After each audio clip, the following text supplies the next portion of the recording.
Hi everybody and welcome to this week's live video. So today I'm talking about an elevator pitch, which for people who don't do a lot of networking or haven't come across this, is how you describe what you do to people in a nice, short, concise way that gets them understanding what it is you do, like you would if you met someone in an elevator or a lift. Obviously bad Americanism, but there we go. And they said, so what is it that you do? Now, if you go to any sort of networking meeting on a regular basis, whether that's something like BNI or something a lot less structured, odds are you're going to be given the choice of standing up and telling the group a bit about yourself. So what you need to do is find a way to do this where people are interested in you, no matter what it is that you do, and they want to find out a bit more about how you can help them or how you can help their clients. So there's lots of different ways that we can look at doing that. The key thing is that you keep it to the point and that you don't waffle. So the first point is you should always introduce yourself and say hello and smile. Now it sounds a really obvious thing, but we've all been served by people in shops and restaurants. We've all had interactions with people that we've met on a day-to-day basis as part of business meetings or whatever. And if somebody doesn't smile, then you think that they're grumpy and unapproachable. And that's not really going to be the ideal way of starting a relationship with somebody, which ultimately is what you want to do. Most successful business is about building a relationship with people so that they then want to deal with you on an ongoing basis. It's all well and good to do one piece of business, but wouldn't it be nicer to have a client that you could come back to year after year, and that confidently will refer you to their friends and their family and people that you know. So start off with a smile. It will relax you, it will make you feel comfortable, and say hello and say your name, say the name of your company. So depending on what I'm doing, I would say, hi, I'm Claire at Blueprint, or hi, I'm Claire from Piece Together. Depends on where I am and how I'm representing myself. And then talk about what you do. Now, if your job is something that is quite straight-laced and could be perceived as being a little bit boring, so if you are an accountant, or if you are a financial advisor, you might not necessarily want to stand there and say, hello, I'm an accountant, because people might just switch off. They might turn around to you and just think, oh God, here we go again, and not really want to listen to what you say.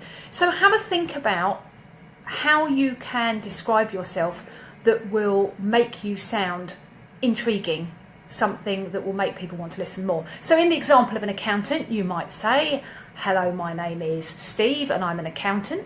Or you could say, hi, my name is Steve and I help people get free money from HMRC every year. Which one of those people are you going to want to listen to? Which one are you thinking, do you know what, I might meet you for a coffee and have a chat about what you want to do? So think about how you position yourself. That's the first thing, because then typically people will lean forward in their seats, they will want to hear what you say and they won't just switch off. The next stage is to talk about what it is you do.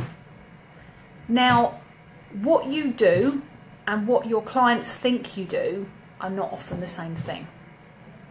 So if you are a plumber, what you do is you might mend central heating systems, you might stop leaking pipes and taps and that type of thing.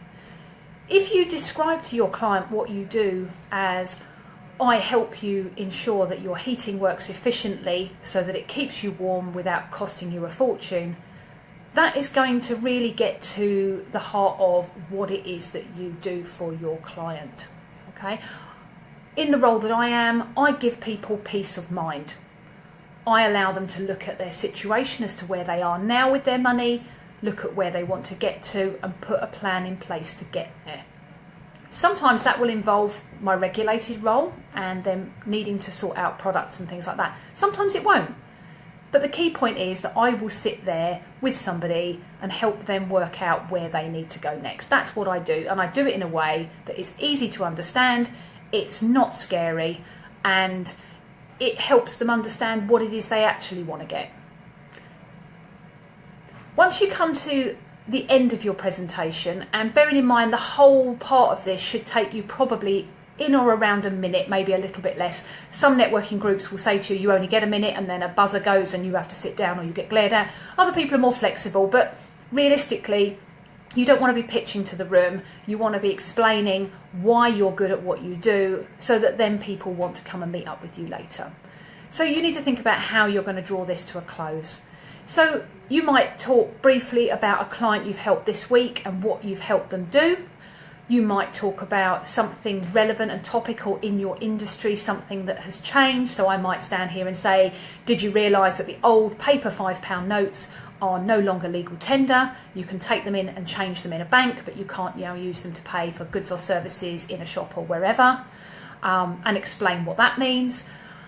And then you draw it to a close. So the best way to drawing it to a close is to end again with your name and your company name if you've got one, because that helps people remember you.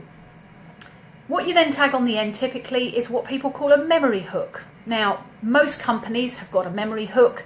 McDonald's, just loving it. Nike, just do it. Various other companies have all got things, even the supermarkets. So it just makes it that little bit memorable. So take time to think about something that is snappy, something that people will remember and associate with you. Mine is balancing today's needs with tomorrow's dreams, because I think that sums up what it is I do. Have a think for you. If you'd like to get together and have a chat about any of these things, please give me a call. Have a look on the Piece Together website, because that gives more information about some of the trainings and things that we do. There will be one on networking skills coming up later in the year, and you can book onto that. And in the meantime, have a lovely day, and I will catch up with you all soon. Thanks then. Bye.